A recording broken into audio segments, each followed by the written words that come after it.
All right, if you have a cold garage, this might be a solution. That might help you. You need to air seal your garage door. And this Thermotraks system, if you look at these a little bit closer, you'll notice there's a bend in. Everywhere there's a roller. It allows the door to come down unrestricted, but at the last second, it pushes the door against the wall. Pushes it against the wall, but it also pushes it against an additional seal that they include. So this additional seal that comes with the unit actually gets installed underneath the existing vinyl seals that you have on it. So now you have a dual sealed system. So that's what really helps you get an airtight seal on your garage doors. We're also going to install these rodent guards down here. So let's get into it. So our first step here is to actually remove the existing track.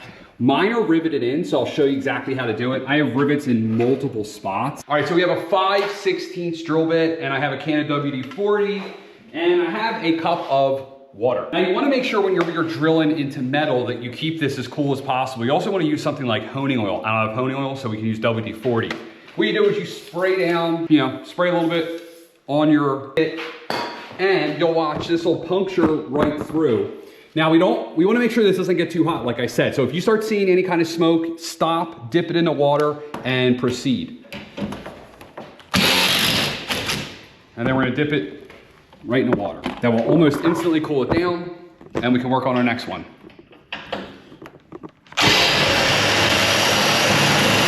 That's too long, too much smoke. Cool the blade down, get back at it. All right, so we're gonna go through, drill all the rivets out on the side that we're replacing. If you have a garage door opener, I also recommend you unplug it, which I didn't do mine. You also wanna lift the door up before you did it. I left the door down just so I wanted to show you what we were doing there. All right, so we're gonna lift the door up. Check the mic and make sure it's right, boys.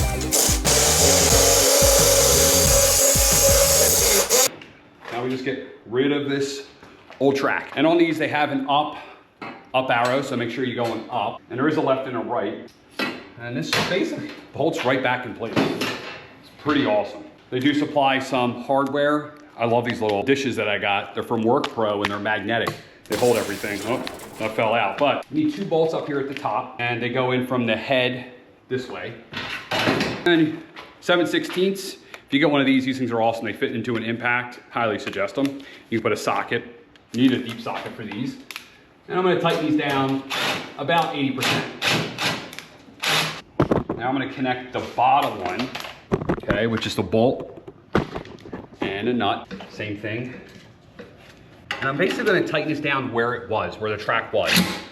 Now this one I have to move. So what you'll notice is the locking mechanism, like this hole, is actually right where my old mount is. And also I don't have any holes that line up. So no big deal. It's the same 7/16. We can unscrew this. And we're just gonna move it slightly up. We'll attach it to the track first, and we'll run this nut in at about 80%. Then what we'll do is we'll line it up, and there's studs in here, so we'll just rerun our bolt in. That was a minor inconvenience. So believe it or not, that track is installed. That was what, 4 bolts? About maybe 10 minutes, not even. Now we're gonna rinse and repeat and do the same thing on the other side.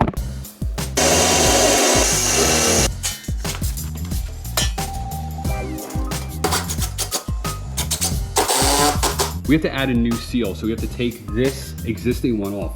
In my case, I'm gonna reuse it because it's in pretty good shape. Make sure that this goes back in the right spot. Is I'm just gonna add some lines with a mechanical pen, just small lines, right? Little reference lines you'll never see. In the middle, you would never notice it. It's a combination, but this is probably the best tool, the little flat bar. And you just basically go from the inside out. So if we go from in here, and just pry this off. Probably could do this as step 0, but I installed the tracks and now I'm doing this. But you probably should do this before. But we're just gonna go around, carefully pry these off. If you're replacing them, just rip them off. But you don't wanna, you don't wanna mess up your siding.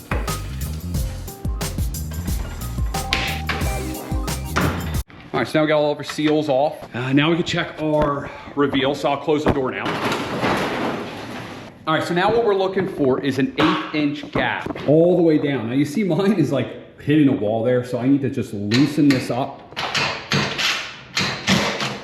We'll loosen this up, pull the track till it's about an 1/8 inch. And run it back in. All right, so if you need to adjust the top, this is set, you can't adjust it here, you have to adjust it here. So you loosen these 2 screws.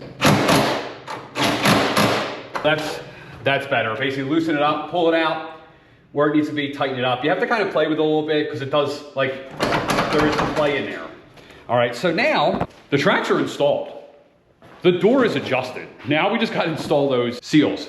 So here are our seals. This comes with the system. If it's a hot day, then you're probably good. I would just leave it on your driveway, let this thing warm up. If it's a little of a cold day, put them inside your house until you're ready to use them, so it's a little more flexible. They are pretty flexible, but you know, it's plastic, and when plastic gets cold, it gets brittle. We'll start on this side. Basically, we need to measure our opening. We're at 75.5. We're gonna measure this out, and I'm gonna cut it with these vinyl snippers. If you don't have this, you can use scissors or whatever kind of cutter you have.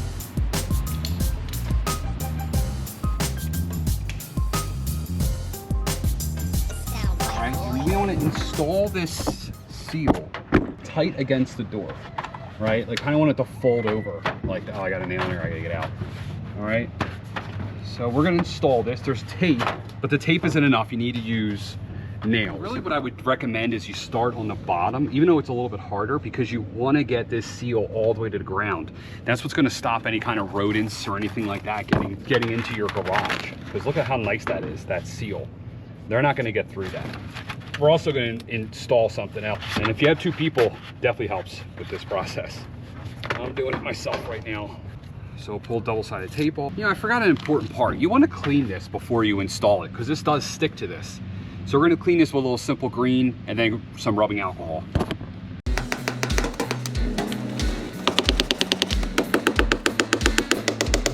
Look at this.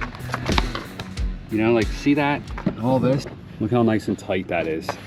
Now that's a good seal. But yeah, I mean, I'm just like really happy with that seal.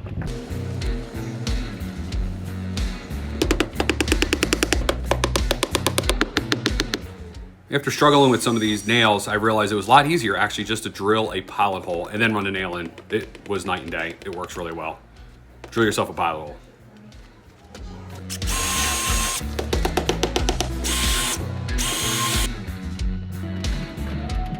Seals added all the way around. Now we're gonna reinstall our exterior trim. I'm just gonna reuse the same ones I had. So what I'm gonna do is, I pulled all the holes out, I'm gonna hold it up to the lines that we had up there, drill all the holes in, and then just reinstall the nails. That'll be the easiest way to do it.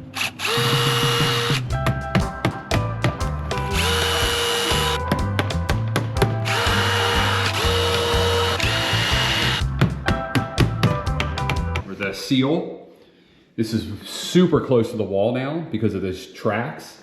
The next thing we need to do is we just need to do a little surgery here. We need to move this lock up. So, you know, you may or may not have to do this depending on your setup. You know, on this little knockout here. Whew. Should be able to just relocate this, I believe. So we'll just move it so that it's there. Back at it. Now we're locked and loaded. So we're gonna finish this installation up with the installation of their rodent ninjas. These are little guards that you add to the bottom of your garage door. And this creates a positive seal there to stop any rodents from pushing past that seal and getting into your garage. So it's a pretty simple concept. It's these little L's. They're like kind of like hard rubber. And I've already installed one. See it here, it's installed with just 3 screws and it really makes a positive seal against the wall. So there's no mice or anything like that are gonna be able to get through this, okay? It goes underneath the wheel. So the easiest way I found to install this is because it has to go underneath that wheel, kind of carefully sneak it in there as the door is going down. So let me sort of show you what I'm talking about. I have my door coming down, and I'm gonna put this in here. Just like that, and it caught it, yeah. Now, you know, I don't know if I would recommend that. You may want to use pliers and hold it in there, but you can see it's just nicely seated in there. It's sealed against the concrete underneath there, and everything is good. Now, all we need to do is take the 3 supplied screws and run them in. If you wanted to, you could pre-drill these holes to make it a little bit easier on yourself. And the other thing I'm gonna do is when I go in, I'm gonna angle mine this way because I am on the edge of the door. I don't wanna go on an angle because I could possibly screw out the door outside. I'm not gonna do that, I wanna go in. I'm also gonna go in the middle of it so that if I do need to adjust this at a later time, if I get a new seal on the bottom, I can adjust this, all right? So push it against the door. Install.